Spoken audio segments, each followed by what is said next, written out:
Good evening, everybody. Welcome to Balancing Heaven and Earth. This is your show host, Denise Iwaniw, and it is great to be here with you this evening. Good evening, Rob. It's good to have you in the chat room. And for those of you that are just joining in the program tonight, I welcome you. And having you into the chat room is a beautiful thing as we approach, of course, the return of light. Some call that Christ Mass. Some people call it solstice. Others call it Yule. And yet here we all are together. So good evening, everybody. Hi, Jane. It's good to have you in the chat room as well. It's so fun to have everyone on board. And so this evening, as we are getting ready to walk between the worlds, that's the conversation for this evening, walking between the worlds. Hello, Valerie. It's good to see you tonight as well. And for those of you that would care to, hey, Holly. Those of you that would care to share the show, to like it and share it, that would be fantastic. And I appreciate that, of course. Hey, Patty. It's good to have you with us from beautiful Traverse City, Michigan, up there in the great white north of Michigan. Hello, Marianne. Good to see you as well. And Sonia, good to see you. And Gabriel says hello as well. Poor boy. And I'd like to say thank you to everybody who is sending, good vibes to Gabriel's eyes because, hey, Rob, he's been having a hard time of it. Yeah. He has ulcers in both of his corneas, so it's made it a little bit interesting for him to try and see and to try to be a normal Jack Russell Terrier. But he is here this evening. He is joining us, and I am just going to take a moment to share this as well so that we can let others know that we are on board. And I appreciate you sharing as well. Okay.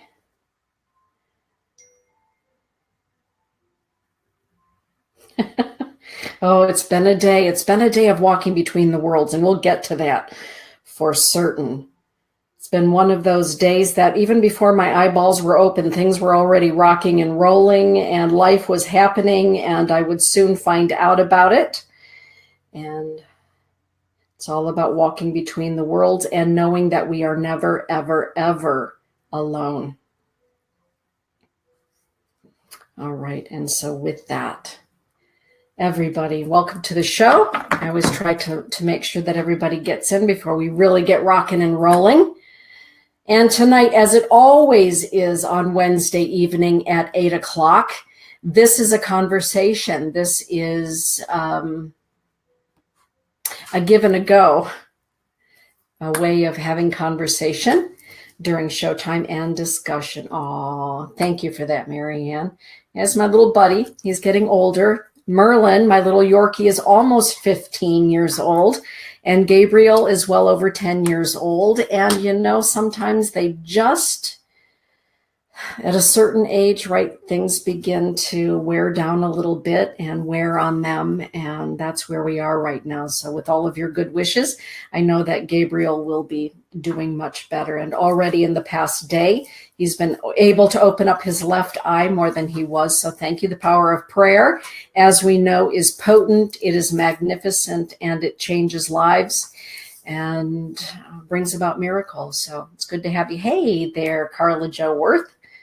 It's good to see you in the house. Thank you for being here. Tonight, we're going to be talking about walking between the worlds and the journey of our soul, at least from my perspective. And this is, of course, one woman's perspective. That would be me. And that's why during Wednesday night's show, I love having interaction with all of you, because it's not just about what I believe to be true or what my experience happens to be, but I want to hear, what is your experience? What are your thoughts? What have you had insight to that maybe I have not? And that's how we share, and that's how we grow in learning. So this evening, welcome everybody. And with a deep breath in, we can settle into our body, settle into our sacred space, be present with one another. And I invite you to take a moment to invite your allies, your guides in spirit, your team, your spiritual team, the voice of your soul. And of course, your guardian angels.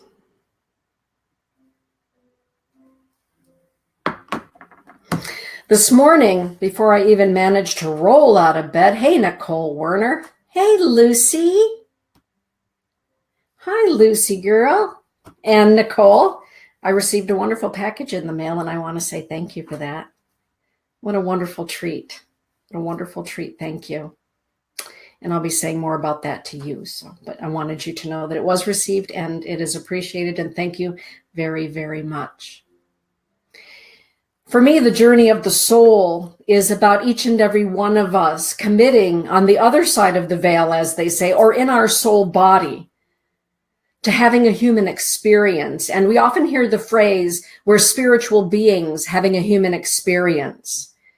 And I believe that to be true. And a couple of years ago at Sundance at Chief Arval Looking Horse's place, I've talked about the Lakota elder that was taking the microphone and talking about the fact that a long, long time ago, when he became sober from his addiction to drugs and alcohol, he became sober as a human being as well. And all of his friends were wondering, well, where did our friend go? Where did the smiles go? Where did the laughter go? Where did you go? When did you get so holy? And he said, well, I became sober. I'm living a sober life. And the friends were saying to him, but you're so sober. Where's the laughter? Where's the joy? Sobriety can include joy and laughter. Oh no, but I've become sober. At which point a very elderly medicine man, a Wichasha Wakam, walked up to this person and said, you don't need to be so holy. You didn't come here to be holy. You came here to be human. And if you wanted to be that holy, you should have stayed in spirit. Do you know how many souls there are in spirit who only wish they could come here at this time and have a human experience? There are so many souls who wish they could have the experience of being human. Don't be so holy. Be human. Be holy human. And I love that. Be holy, H-W-H-O-L-L-Y, holy, completely human during this experience that our soul has decided to take. I will say that right up front that I don't believe in coincidences. I don't believe in that at all. I do believe in synchronicities, divine orchestration, divine intercession. I do not believe in coincidences or mishaps. I believe that every encounter is a holy and sacred encounter. And I believe that each and every one of us comes from the holy and the sacred, the heart and mind of creation, of God, of Wakantanka, of Allah, of that being, the maker, the creative force of the universe. And so that is the premise for this evening. Good evening, Jocelyn, your birthday girl, you.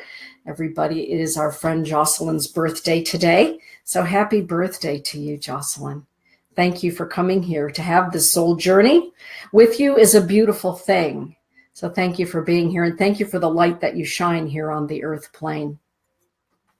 I believe that our soul chooses to have this experience, and I also believe that our soul chooses to interact with people, animals, situations, groups of people, communities of people, in order to learn, in order to grow, in order to experience what it is to exist on this plane, on this outpost, this cosmic outpost called Grandmother Earth, called Gaia, called Raziel, called Unchi. There are so many names for this planet, this blue-green planet that we're living on. And I believe that a long, long time ago at the dawn of creation, each and every one of us decided that we were going to have our turn, perhaps many turns, having a human experience. I believe that each of us is an expression of the Creator, expressing and experiencing being human, having relationships, and all the while walking with spirit, walking with the spirits of nature, the spirits of the angelic realm, of the realms of mythology, of the realms of totems, right? Our wonderful allies from the animal kingdom. The list goes on. And of course, walking with those that we have loved, who have experienced being human and who have gone home, who have made the hero's journey complete and have gone home with a capital H. I'm going to take a look right here in the chat room for just a moment.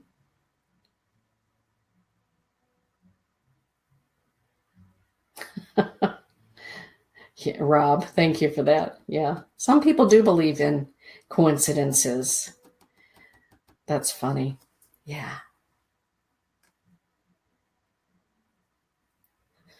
Off topic, but Lucy asked me to tell you, that she has a new loose tooth. Well, that's an opportunity to talk about the tooth fairy, right? The realm of the fairies, of the fairy kingdom. And that's right, Lucy, the tooth fairy. I'm certain that the tooth fairy will visit you, right?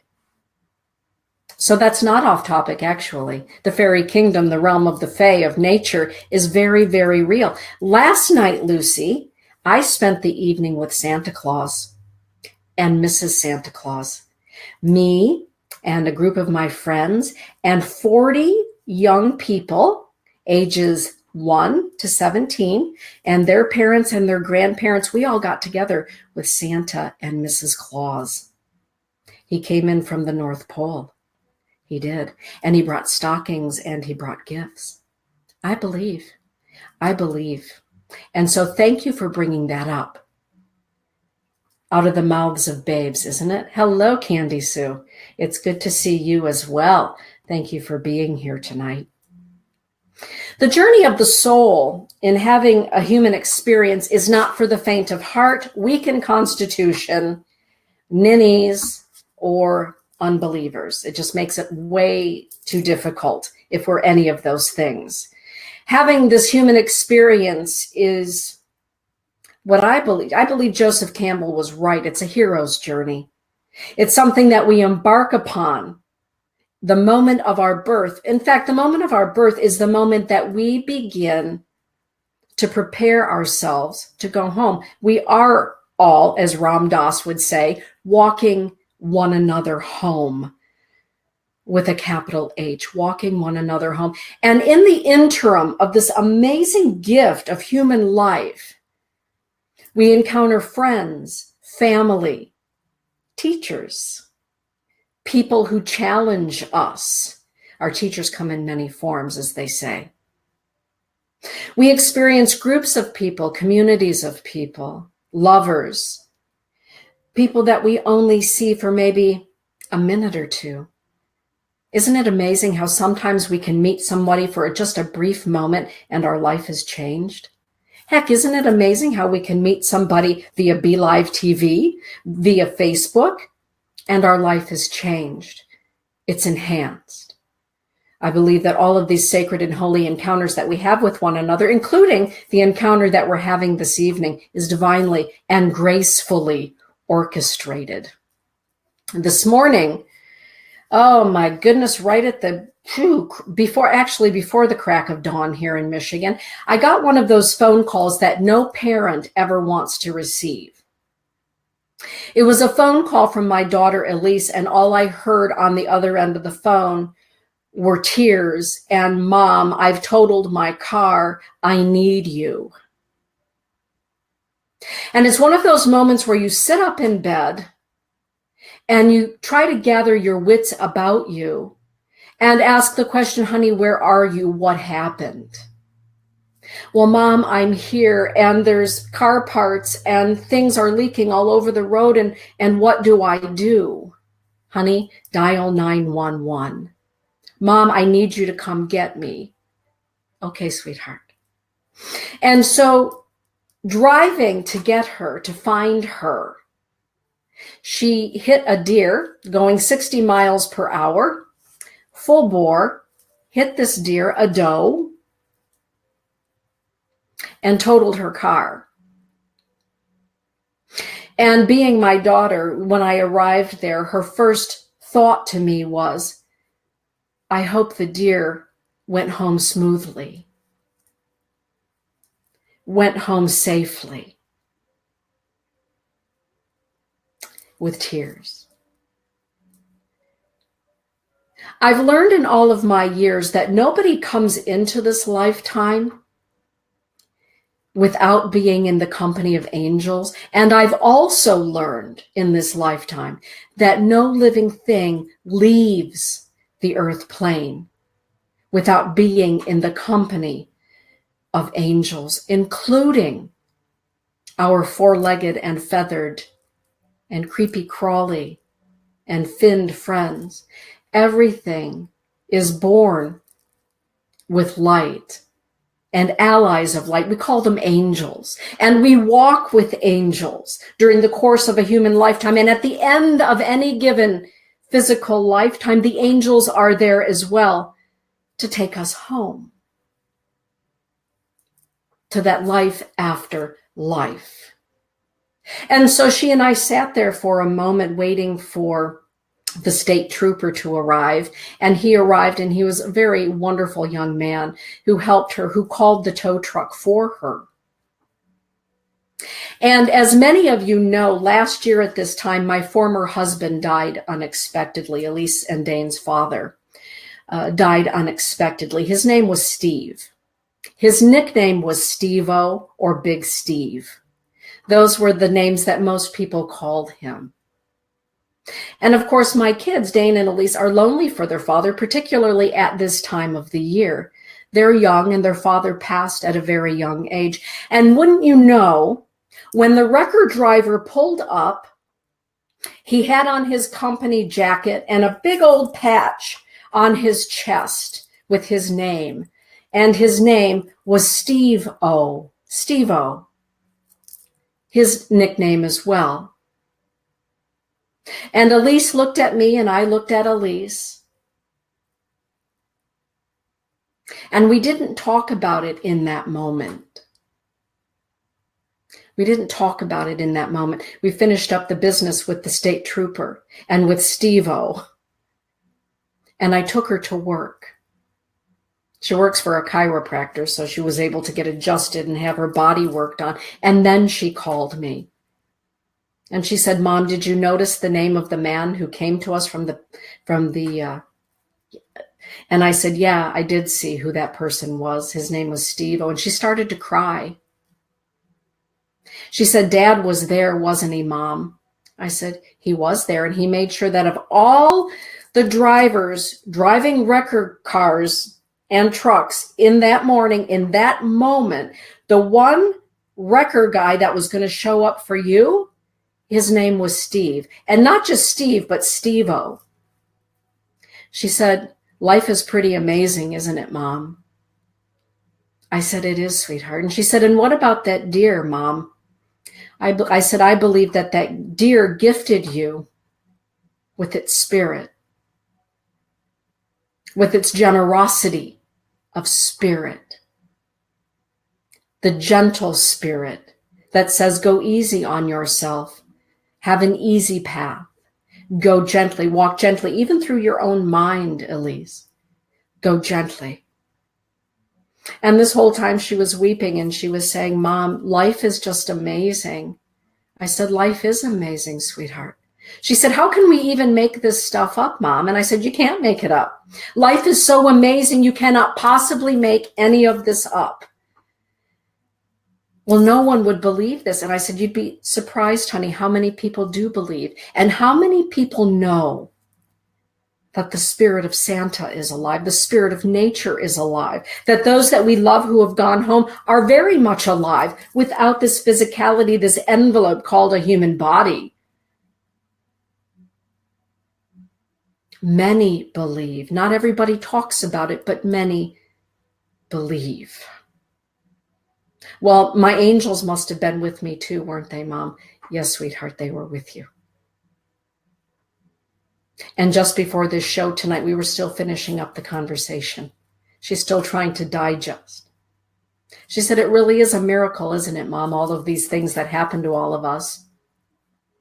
I said, sweetheart, the secret is being awake and being aware, being a seer, and seeing that not all is as we think it is in our human brain, but in our heart mind.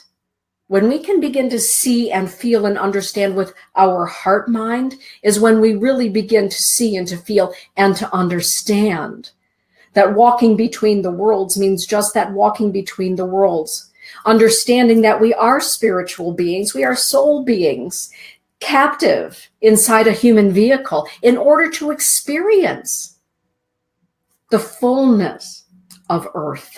Hey, Judy, I'm going to take a look. She's saying there is, smells and voices, seeing the angels all over. The friends are angels from above. Yes, absolutely.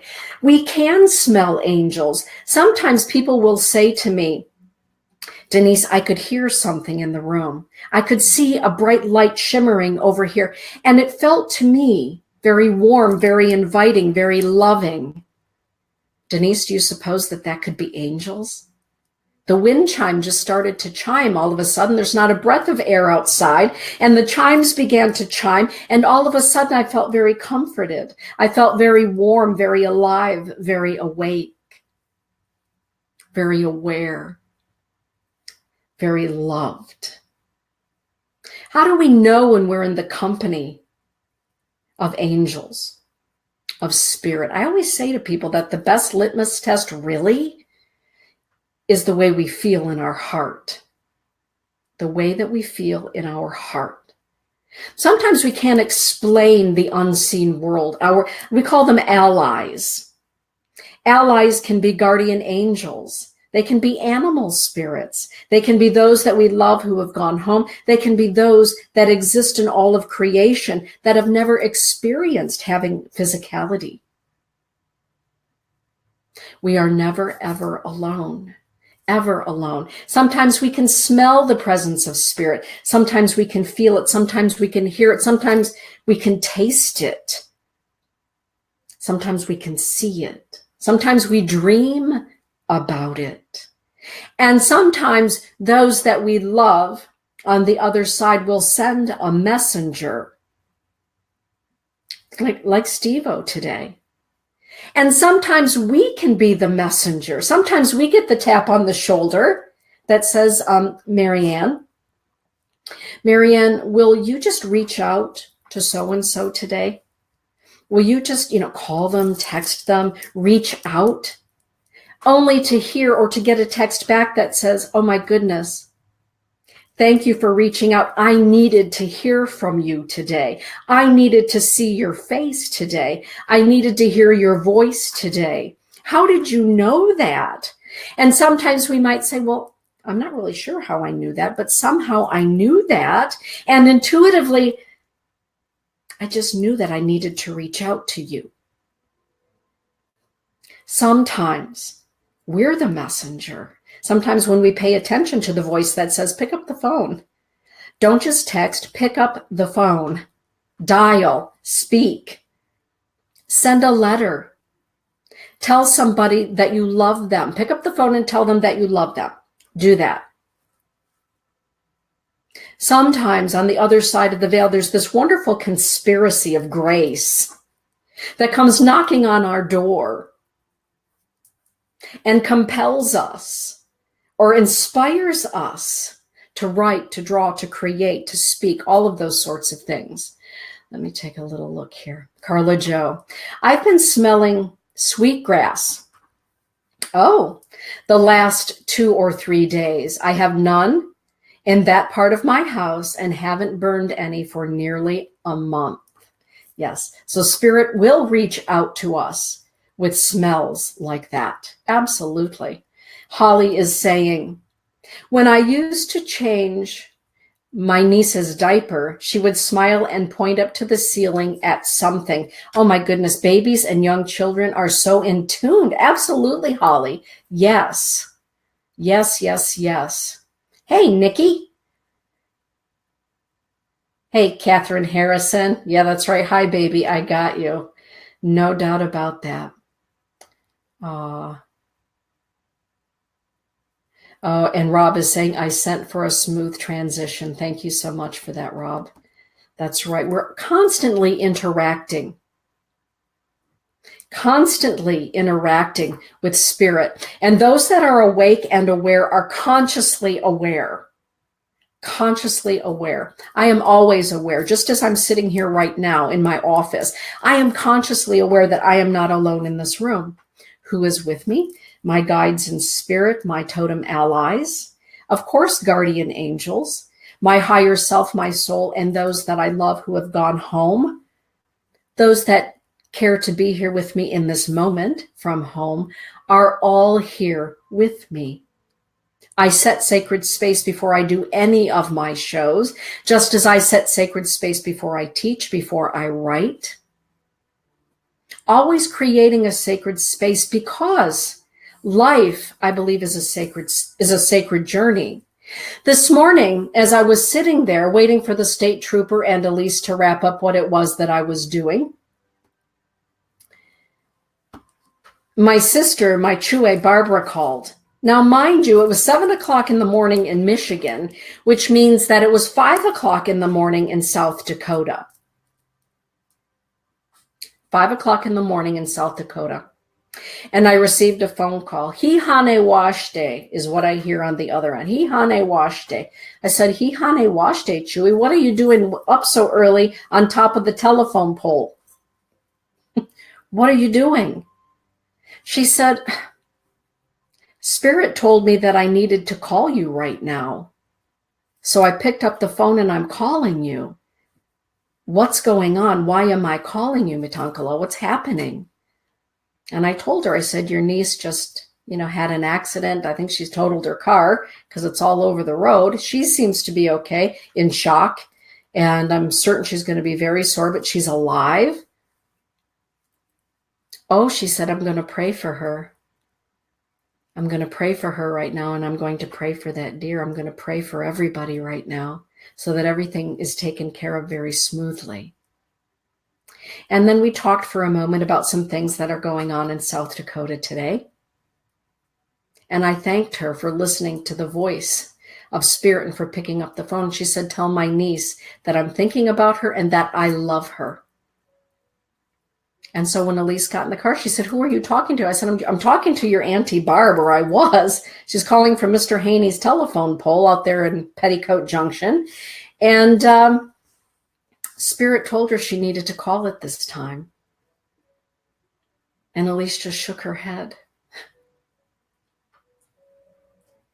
Coincidence? No.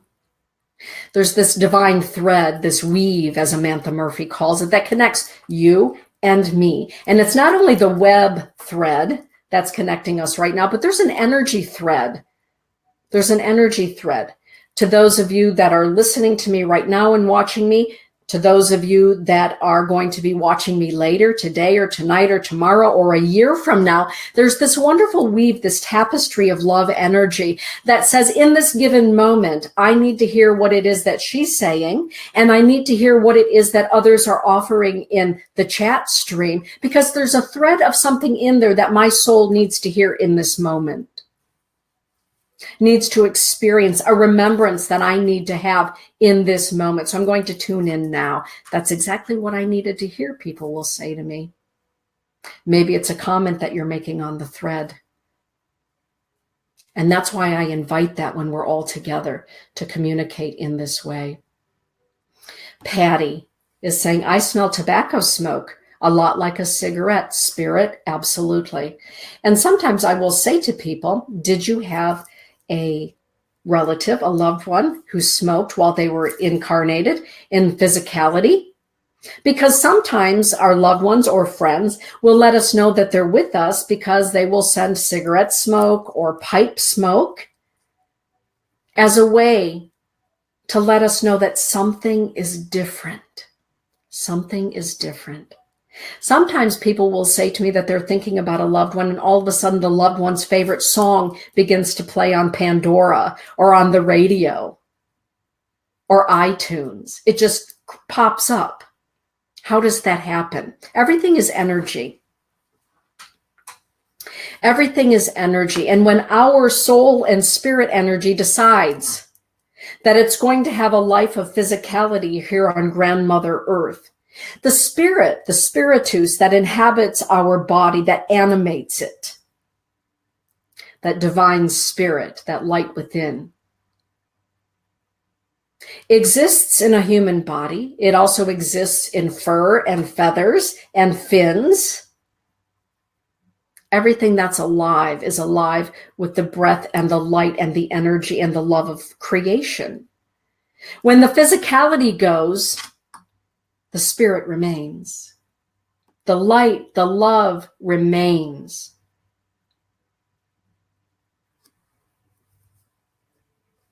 It simply changes.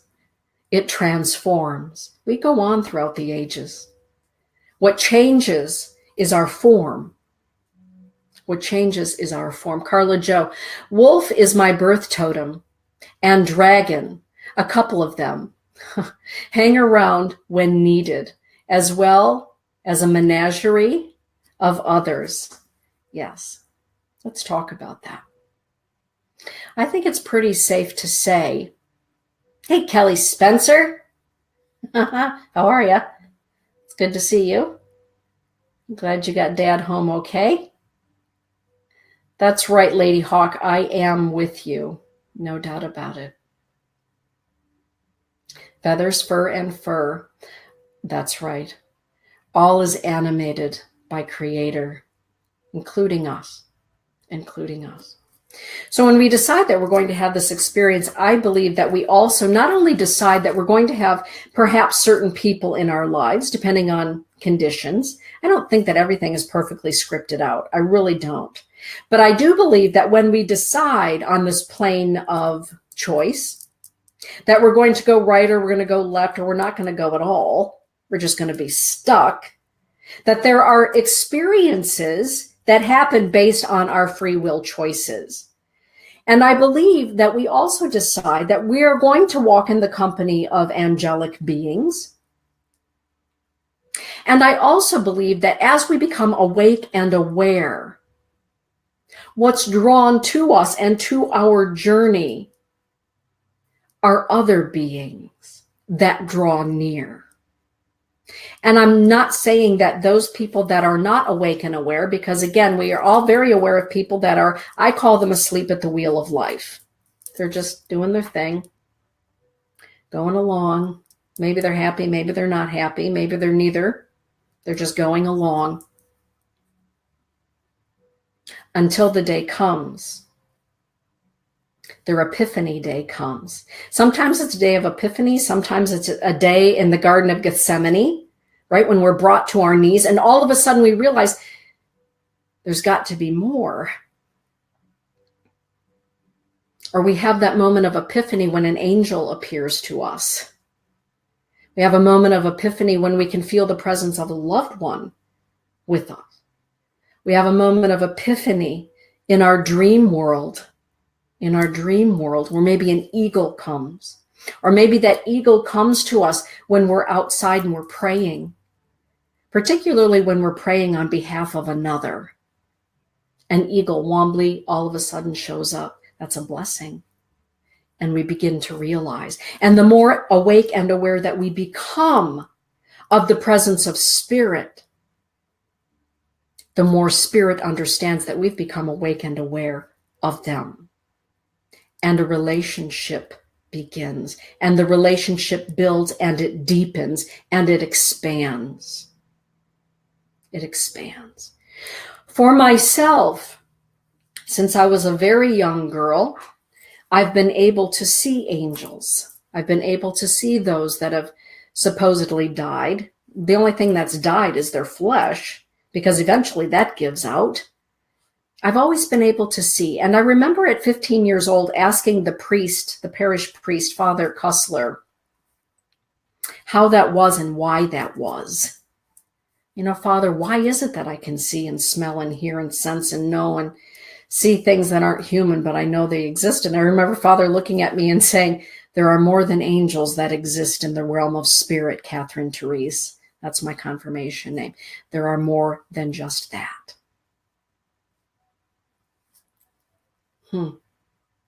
One day, Catherine Therese, you're going to understand. And one day, Catherine Therese, you're going to help other people understand. Sometimes people like their eyebrows really raise when I tell them that some of the most beautiful teachers that I've had in my lifetime are not just my elders that are in my family,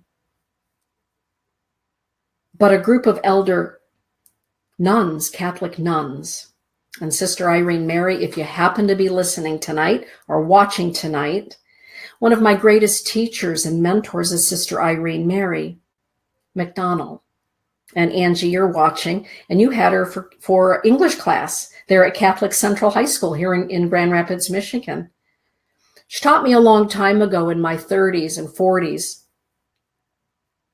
that everyone comes to this world with gifts, and everyone's gifts and talents are different. Some people have gifts of discernment, spiritual gifts, the charismata. And most people have glimpses of the charismata or come to understand the gifts of spirit throughout the course of their life.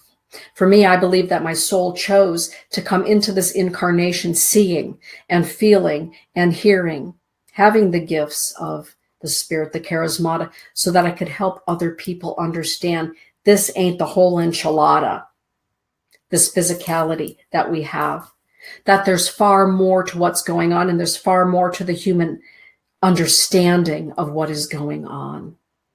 As a little girl, I was taught about guardian angels. That's part of, growing up in a Catholic household, is that you understand that there are angels.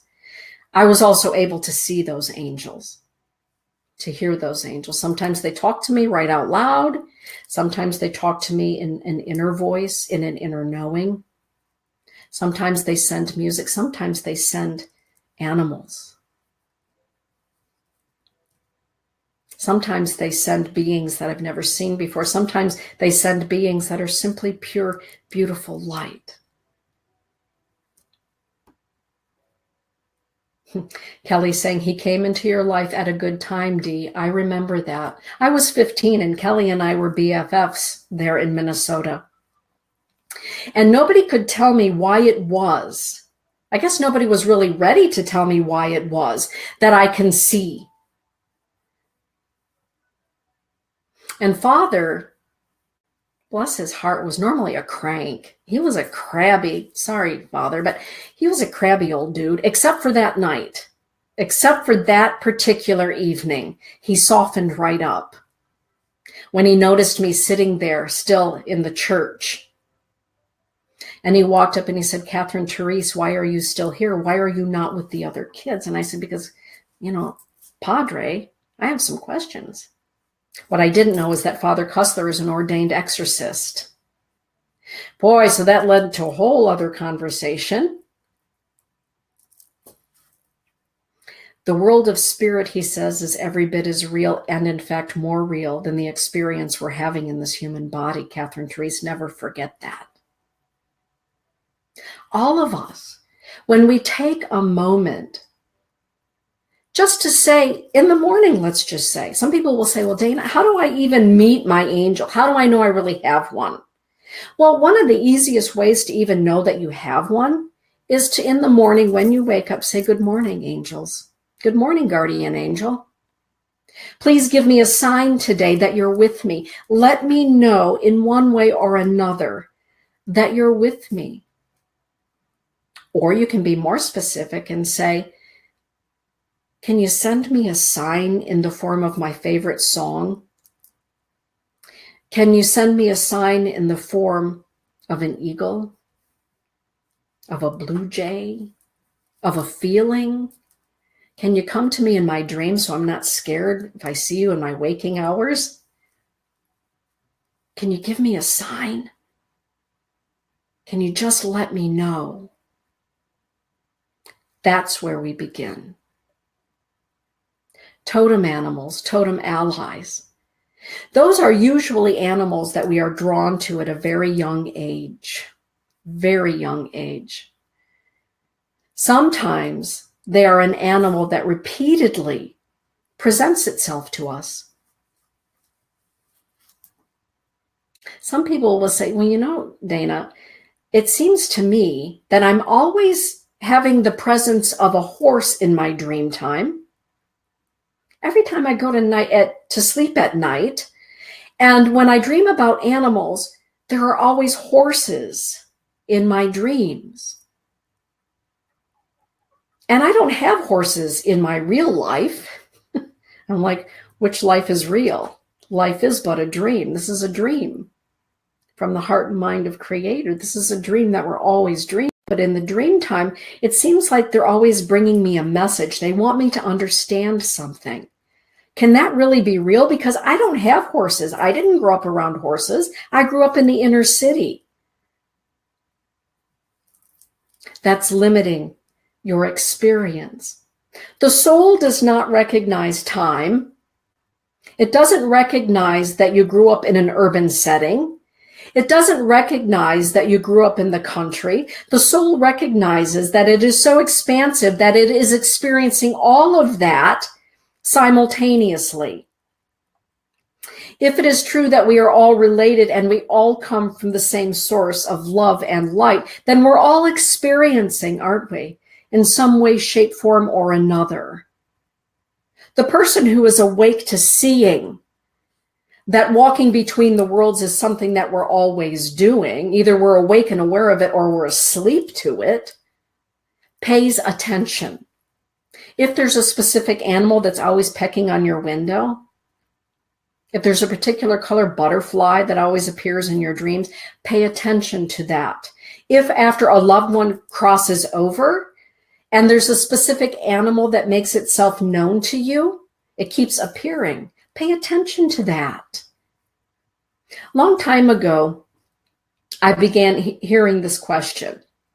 So Denise, when my loved one crosses over, do they become a cardinal? I mean, because ever since Mom crossed over, I keep seeing cardinals, and I see cardinals all year long, not just in the autumn and the winter. I see them in the spring and summer when we're not supposed to be seeing them in Michigan. Did Mom become a cardinal? Well, in my growing up, I was taught that Spirit sends messengers. So maybe Mom on the other side sends a cardinal to say, sweetheart, I'm here, I'm okay. Because maybe the cardinal is less scary than having Mom show up in the living room. Because people will say to me, well, why doesn't Mom just show up? Well, maybe because Mom understands that if she just shows up, plop, right? You might have a heart attack. We don't know. You might just be scared witless and say, get away, because that's happened as well. But to send an emissary of light in the form of a cardinal is acceptable. A butterfly, a dragonfly, an eagle, a favorite song, a memorable song. All of those things are easier for us in our human capacity to accept than all of a sudden having discarnate spirits in the home. So there are times that our loved ones on the other side will send an emissary of light, sometimes cloaked as an animal, sometimes cloaked as a thought, traveling down memory lane, sometimes as a favorite song. Sometimes in our dream time they'll appear, because that's a little bit more acceptable as well. I cannot tell you how many times people have said to me, my Uncle Harry died. I loved my Uncle Harry, Dana. Loved him. And, one night I just woke up and there he was standing at the foot of my bed, and I totally freaked out. I freaked out and scared him away, and he's never been back since. What have I done? Well, you did the human thing. A lot of people who aren't born like myself seeing spirit can become freaked out by seeing good old Uncle Harry standing at the foot of the bed. So another way of encountering someone that we love who has passed on is to say, Uncle Harry, could you give me a sign? Mom, could you give me a sign? Dad, could you give me a sign? Sweetheart, could you just give me a sign and make it one that I know is you? And when it happens, say thank you. And here's another thing that I'd like to say. For all of you that experience the naysayers and the Debbie Downers who say, oh, that's not real. Our loved ones, when they're gone, they're gone. Our loved one, it's worms in and worms out. Once you're gone, well, that's it. No redos, no mulligans, it's just, sorry, honey. It's your imagination. Please do yourself a favor and don't engage in that. There are always going to be naysayers. There are always going to be Debbie Downers that wish to diminish your experience, whatever it happens to be. Don't engage in that. Your soul is wise. Your heart knows far more than what our humanity can possibly understand. Why limit God by somebody else's definition of what God can create or uncreate or recreate?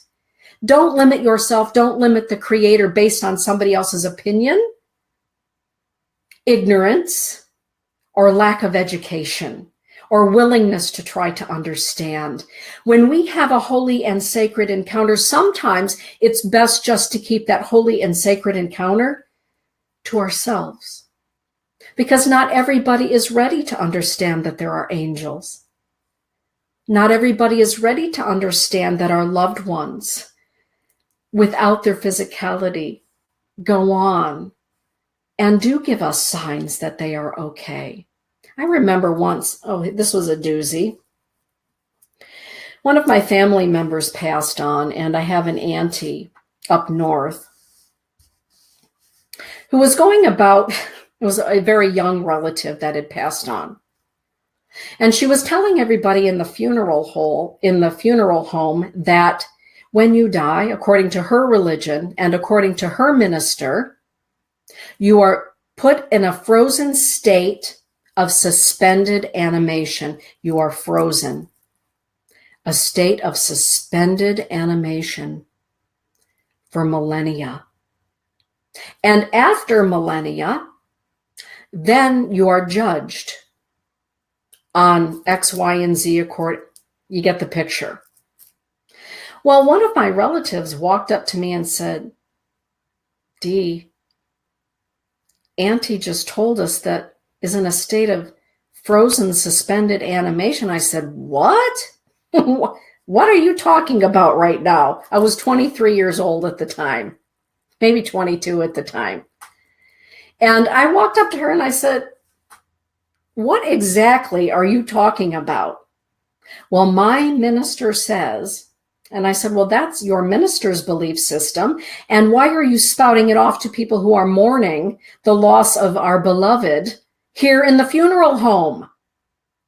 And so I marched myself right up to Father Marty. Father and I got to be friends over the years. And I said, hey, Marty, there are a lot of people kind of wigging out right now about whatever minister so-and-so up there in the UP of Michigan is talking about. People are in suspended frozen animation. He said, what? I said, could you say a little something about that? And, he did a really good job. He was a very funny man. So he used a sense of humor, very funny man. Humor is a wonderful thing.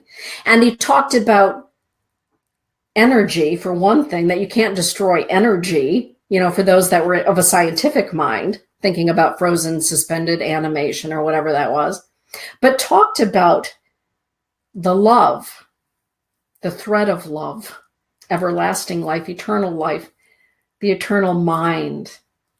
And you could just feel everybody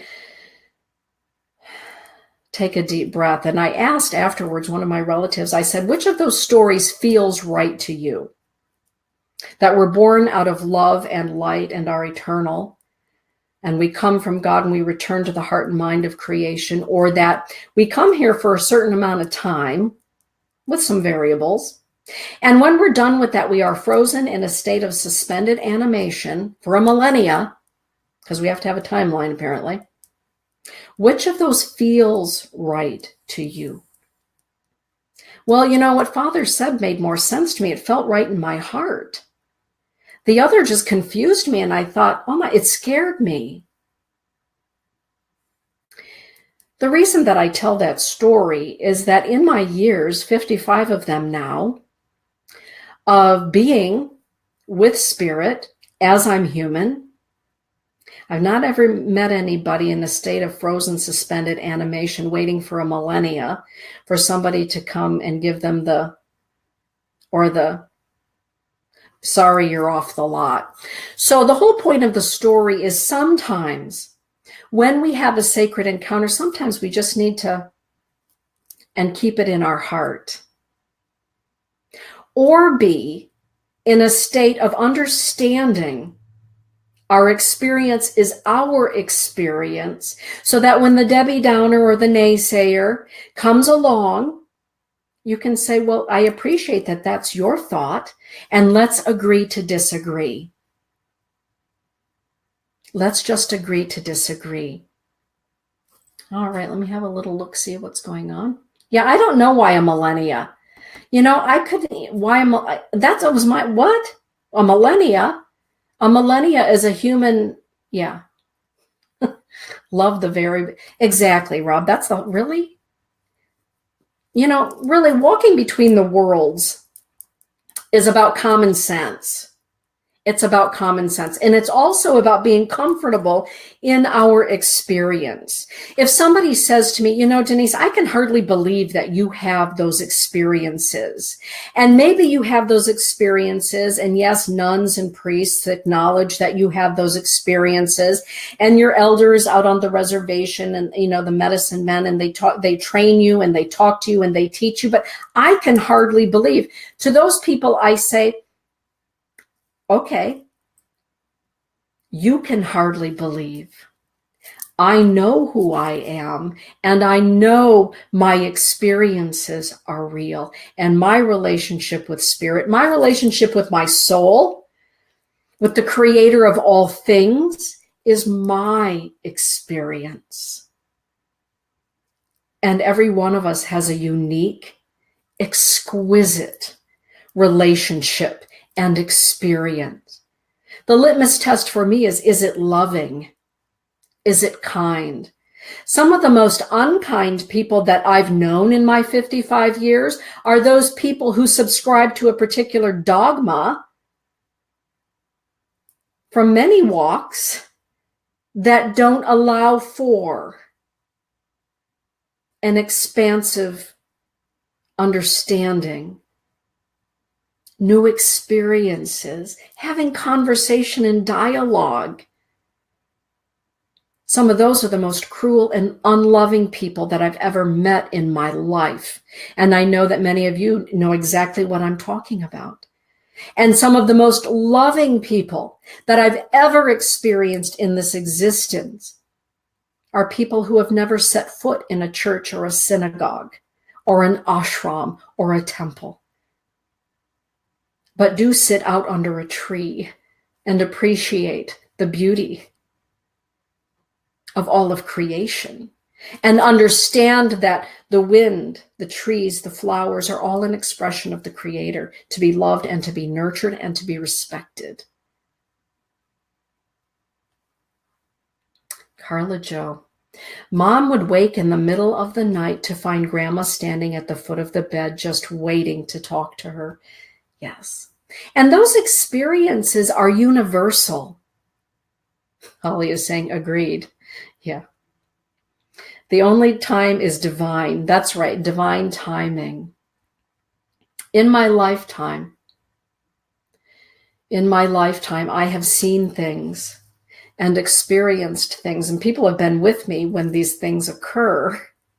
People will say, you know, Dee, I wouldn't have believed it if I hadn't seen it with my own eyes, if I hadn't heard it with my own ears, if I hadn't felt it. And I just experienced that. Some of us are kind of a lightning rod for those kind of things, no pun intended. And I believe that some of us, right, I'm looking at all of you, come into this world to be the lightning rod, to be the conduit, to be the vessel, to be the one who makes people go, to raise some eyebrows, to plant some seeds, to help open minds and open hearts. Yeah. Jocelyn, the birthday girl. A few years ago, at a Mother's Day powwow honoring Chippa Wolf, who had passed away, I saw a hawk flying above the ceremony and felt Chippa there. Yes. Yes. Yes. What a beautiful way, I believe, to be in this world. What a beautiful, it reminds me of St. Francis of Assisi, understanding that all of creation is alive, is awake, is aware, is an expression of, Lord, make me an instrument of your peace. I believe that we came here to be instruments, to be the lightning rod in a good and gentle way, to help others understand. Do you know how many people refuse to die at the end of their lives because they're scared of where they're going? Because somebody along the way told them that the equation is this. Do you know how many people pass away loved by the unseen? Loved by the unseen. We're all loved by the unseen as we are going home. And what a beautiful experience it is for people. I can't tell you how many people come to see me for counseling. A lot of grief counselors, a lot of psychotherapists will send their clients to me, their patients to me, to talk about the spiritual aspect of whatever is going on in their life. And lots of times it's this: Denise, I never believed in angels. I never believed in life after life. I never believed that our loved ones could send emissaries of light, such as the cardinal or the dragonfly or what have you. I never believed in any of that. I just thought it was all scripted. We came here for a certain amount of time, and at the end of that certain amount of time, well, that's it. The curtain closes, it's done. Been a nice ride, maybe not. But as my loved one was passing away, they were in hospice, right? They were at an accident site, they were at home in bed. I never believed in any of this until my loved one began describing what it was that they were seeing, what it was that they were feeling. And honestly, Denise, I could feel something in the room. I couldn't quite describe it. I couldn't see it, but I could feel whatever it was that they were feeling. Denise, there's more to this world than meets the eye. Well, yes, this world, our life is very short. For some, it's shorter than others. For some, it's longer than others. But in the blink of Creator's eye, this human lifetime is literally a blink in the eye of creation. And we didn't come here without the assistance of home. Without the assistance of home. It reminds me of my granddaughter, Davian, is in the Navy, stationed at Pearl Harbor. Very proud of her. Beautiful young woman. And here she is, thousands of miles away from her home on the Pine Ridge Indian Reservation, out in the middle of the ocean, stationed in Pearl Harbor, at Pearl Harbor. And yet all of her relatives are always writing to her, sending her text messages, Facebook messages, FaceTime, hello, phone calls. That's kind of how it is with spirit. Some people pick up the phone, some people open the mail, some people look at the text. Some people want to FaceTime and others don't. Some people are never introduced to any of those things, metaphorically speaking. Those that are awake and aware teach others about the text message, the phone call, the email, the letter, how to open it up. That's where you and I come in. Spirit is always trying to talk to us. Trust me, as I'm sitting here, this room is very full just by virtue of the conversation that we're having. Yeah. Let me take a little look-see. Yes, ma'am. The only limit to the divine is the divine. That is right on, Carla Jo, right on. Religious fundamentalism is at its core a dominating and cruel mindset. I call that the country club. I know it's not very reverent, but I call it the country club mindset. Every country club has a sign-on fee, expects to have dues paid. There are rules and regulations of the country club. There are hours of operation of the country club. And the country club is normally located in one place. And you don't go to another country club. You don't go swimming at the park or at the big lake if there's a pool at the country club. And you can come and swim at the pool at the country club during these hours, these days of the week. And there are rules to swimming at that country club. There are certain bathing suits you can or cannot wear. There are certain types of lotion that you can or cannot put on your body. You see what I'm saying? So yeah, I agree with that, Rob. And I believe that as the world is evolving and changing, and all of us are, by virtue of the web, there are so many ways to educate ourselves outside of the country club now. And I believe that this is why I hope we someday get to the place where we believe and trust in both worlds. Me too, Lady Hawk. And I believe that we're getting there. And why do I believe that? Just based on the conversations that I have with young people. Just based on the conversations that I have with young people, the little ones. It is amazing what they tell me about their experiences. And all of you aunties and uncles and mentors and grandmas and grandpas and moms and dads and teachers that don't stop the young ones from telling you about their experiences with spirit, bravo and thank you. Thank you.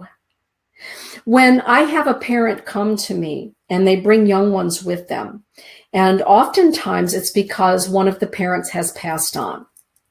And so I'm dealing with a spouse who has lost a spouse, who is now raising young children on their own. I recently had a woman whose husband passed on, 40 years old, and she is now raising their 4 children, ages 12 to 2.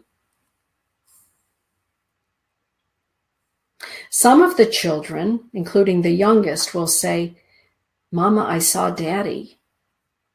I saw Daddy. Where did you see Daddy? In my dreams, I dreamed about him.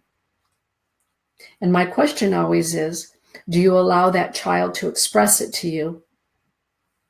And just listen.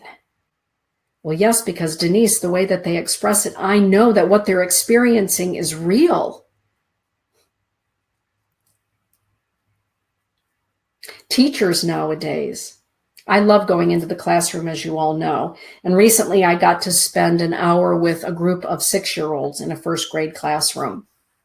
Oh my goodness, the conversations that were being had during the course of what it was that I was there to talk about with Native American History and Ancestry Month. Amazing. And I just listened, and I said to the teacher, do you ever just listen when they walk up to you and they tell you about an experience? And she said, you can't believe what these young people share with me. And I know Nicole and Kelly, you have Hank and Lucy, and Nikki, you have Lainey and Logan, all of these young people. And bravo to all of the adults that at the very least, listen without judgment, without criticism, without being the Debbie Downer or the naysayer. Well, tell me about that. Tell me about that, because there are a lot of adults who wish they would have had an adult as a child to listen, to just listen to their experience. Having a look, see what's going on. Carla Jo, yeah. Okay. CJ is saying, I always felt that no one needed, okay, talking about sleep. Why get sleep, right? So I don't sleep very much myself. I just don't. There's not a whole lot of sleep that goes on because I'm always busy, even in my nighttime hours. Nicole is saying this because she's got some pretty amazing young kids. I always encourage them to tell me about it. Yes. And, the fact of the matter is the stereotype There are a lot of people older than me. I'm 55. So there are people older than me and some people my age that are afraid to say that they see, that they know. They know when something is going to happen. They dream something before it happens. They're aware when somebody is in the room with them. There are those that don't dare say anything because they didn't have anyone to listen to them when they were younger, or said to them, don't talk about that. Do not talk about that. We're not allowed to talk about that in this house. That's crazy talk. Don't talk about that.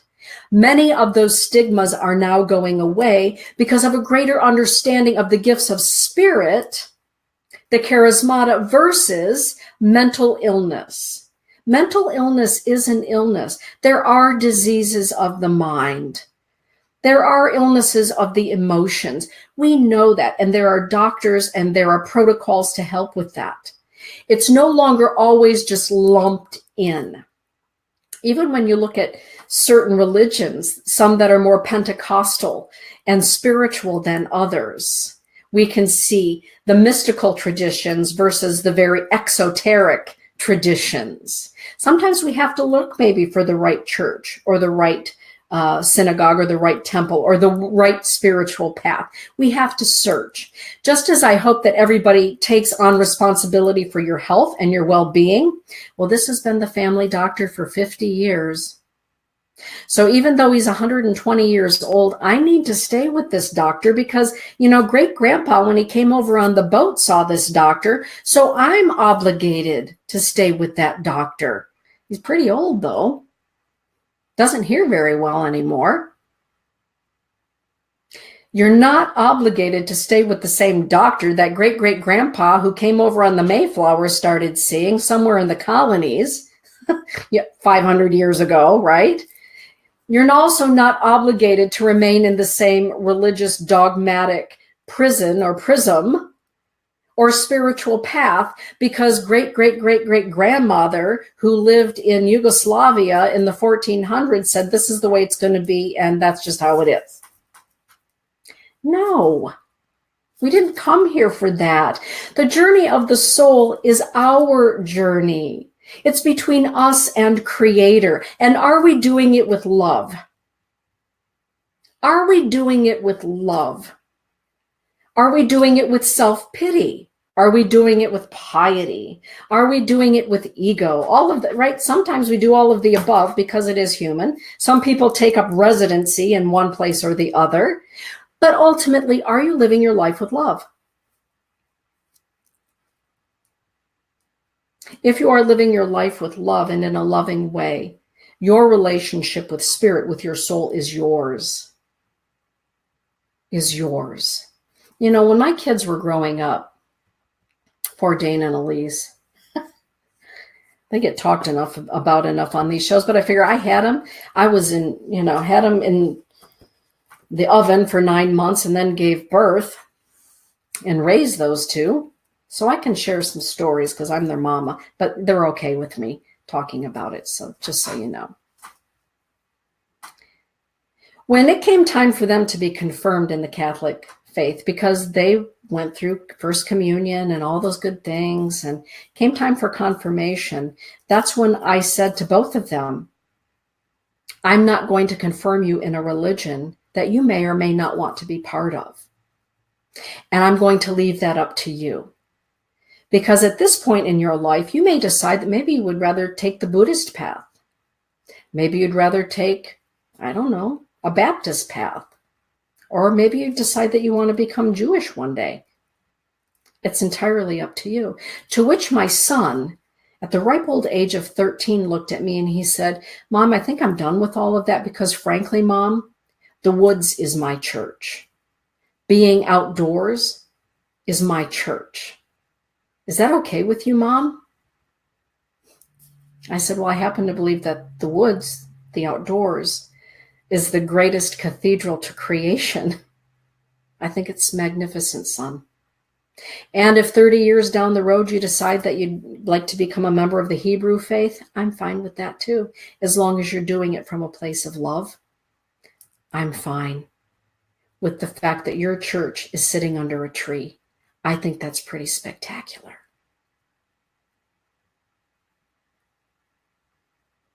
affording our loved ones the option to say, hey, I'd like to learn more about what Carla Jo does. I'd like to learn more about that. Is that okay with you? Absolutely, it's okay with me.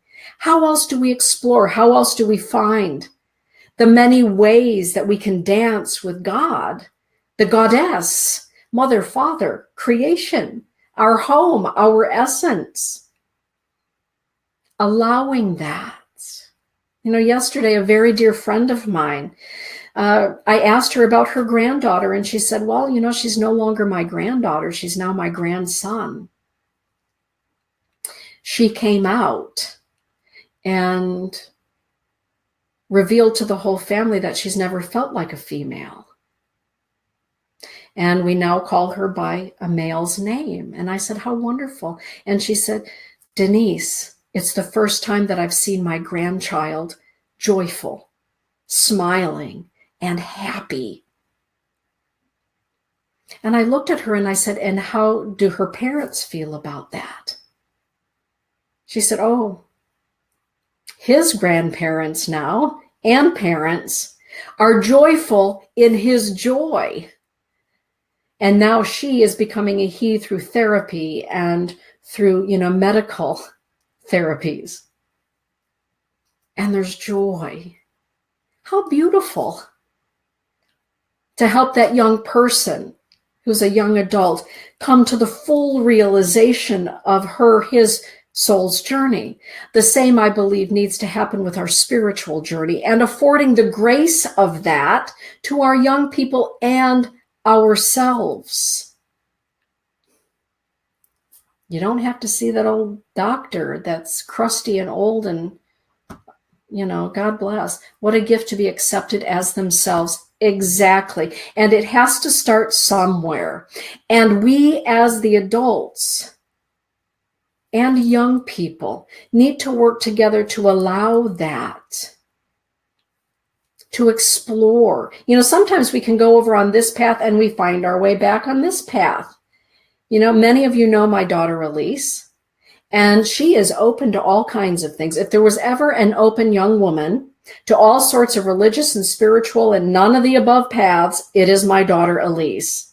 And recently, she and I were talking about things, and she said, Mom, I really feel good when I'm sitting in a Catholic Mass.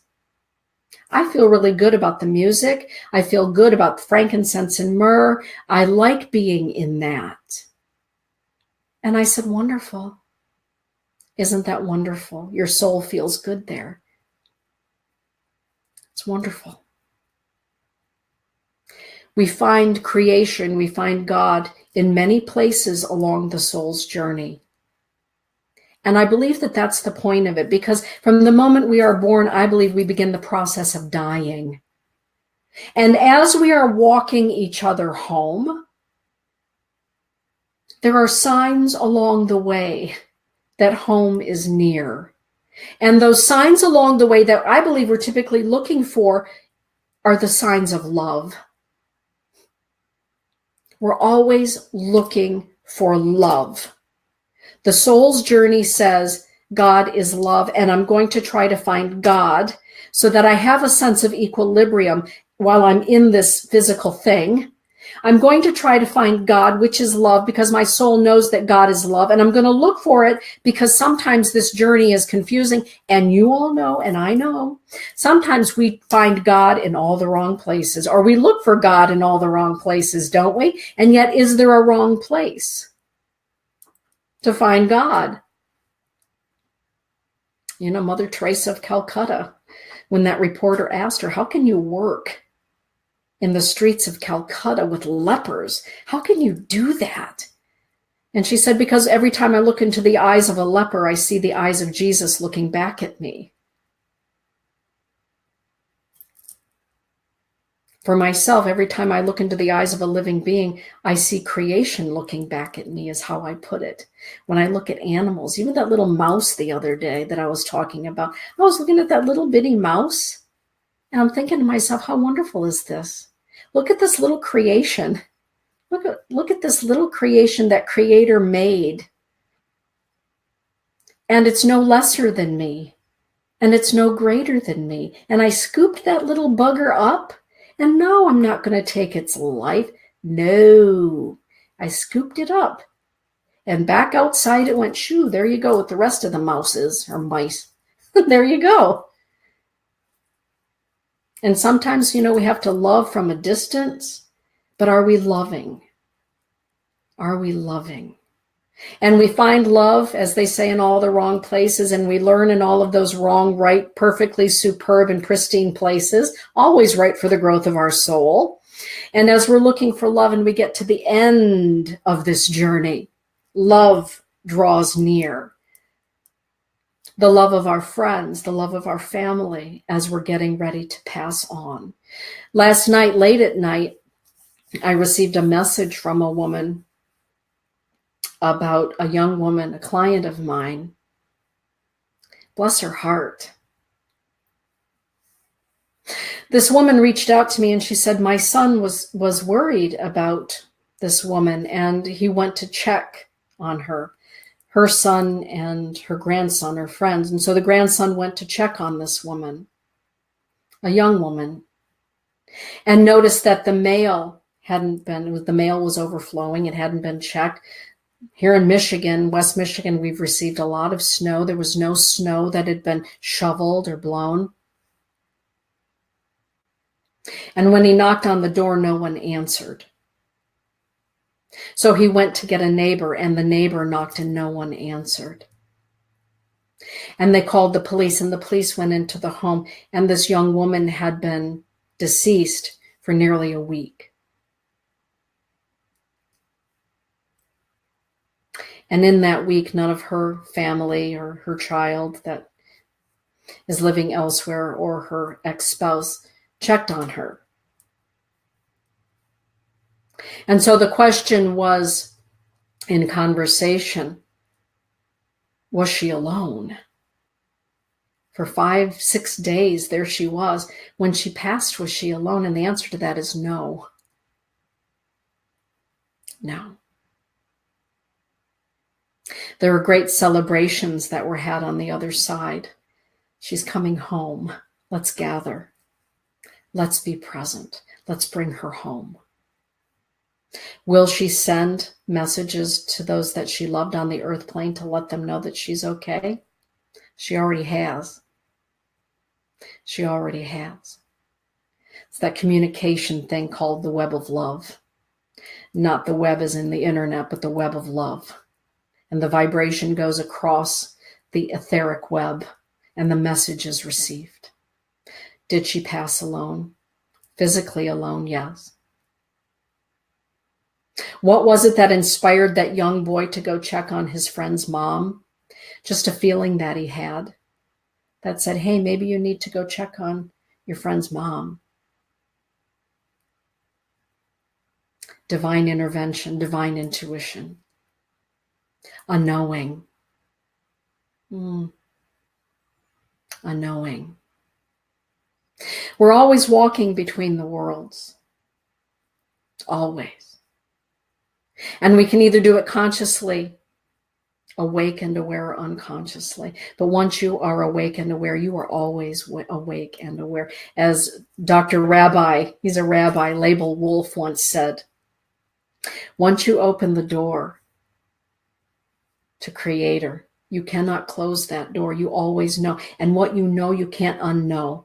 Maybe your brain can unknow it, but your soul never unknows it. Life is pretty magical. It's pretty wonderful. It's pretty amazing. And as Elise said this morning, Mom, it's amazing.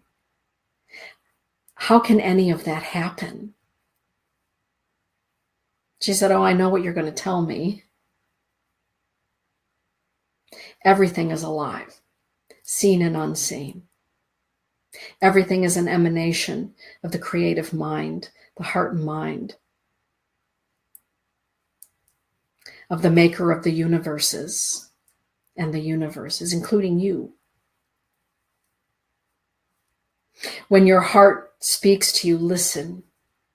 When the Debbie Downer comes along and says, your heart doesn't know much, my heart knows better, pay attention to your own heart. Let your wily brain do what a wily brain does, but integrate your brain with your heart, and pretty soon you have the heart and mind. Pay attention to that. Pay attention to when your angels speak. Ask them for a sign. They will give you one. You're a sign. You are a sign that the creator of the universes is alive and well and expressing itself here on the earth plane to light up this outpost called Grandmother Earth. I believe that to be true. You are a great blessing on this earth. Your life matters. You count. You are needed. You are loved. From the moment before you became, while you are here becoming,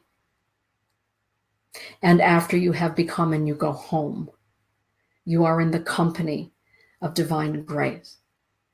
Whether it is four-legged, feathered, finned, seen or unseen.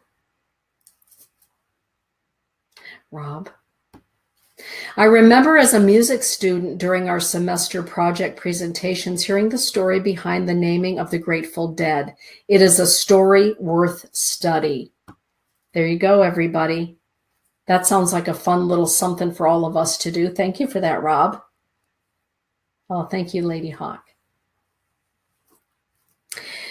The moral of the story, this passion play, I believe our life is the passion play. And I believe that there are masters who have come to the earth plane to give us glimpses into the passion play, into the beauty and magnificence of our home, so that we don't forget, so that we can remember along the way. I believe that you came here to shine your light, your gifts, and your talents.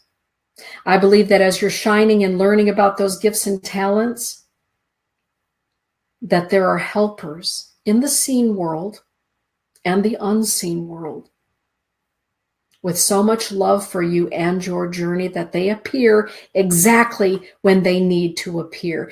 They come to exist and assist exactly when they need to be and to assist. It requires a thank you, a grateful heart, conversation, quiet time, and trust in your connection to the divine. Whatever you call that, whoever you call that. And I hope that you include yourself in that, because you are part of the sacred weave of a human existence.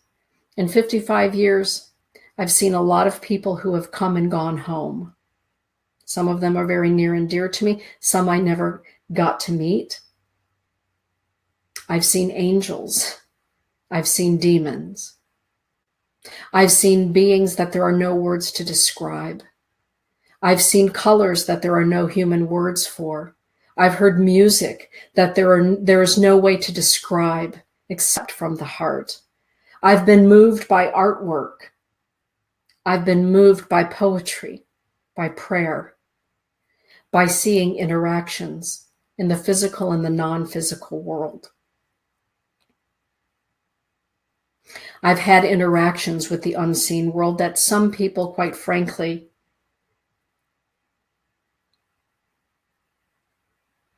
are probably best never to see or to experience.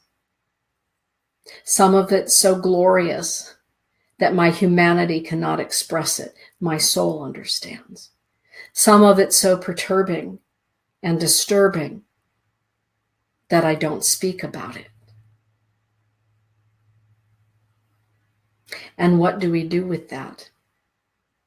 Continue to walk a path of light and love through it all. Sometimes, everyone, the greatest lights are called into the darkest places because no other light will do except yours. With that, everyone, thank you for being here with me on the earth plane. Thank you for allowing space for people to fully realize, to express, to grow in understanding without judgment. Sometimes the greatest gift that we can give is just to be. To just be. With that, everyone, shine your lights as only you can shine it. Know that you are loved. Know that you are love in expression.